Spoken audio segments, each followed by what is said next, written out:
এই দুই বাচ্চা দুটো আমার কাছে খেতে এসেছিলো একটু আগে। আমি এদের দুজনকে খেতে দিয়েছিলাম জানলা দিয়ে বিস্কিট। নিয়মিত আমি যেহেতু এদেরকে ফিডিং করাই ওই সাইডে, কিন্তু ওদেরকে খেতে দিল না।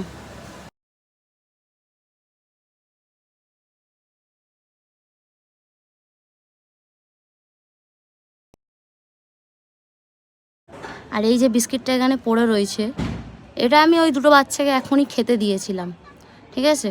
কিন্তু এই যে ঘরটা আপনি দেখতে পাচ্ছেন আমার জানলা দিয়ে, যেটা ডাইরেক্ট দেখা যায়, এরা ওইখান থেকে একটা স্প্রে বোতল দিয়ে ওদের গায়ে স্প্রে করে, জল স্প্রে করে ওদেরকে এখান থেকে বিস্কিটগুলো খেতে না দিয়ে তাড়িয়ে দিয়েছে, ঠিক আছে?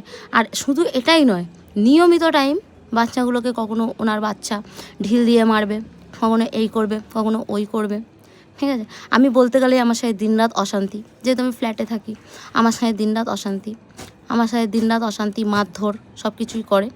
আর শুধু এদের উপরে অত্যাচার করে।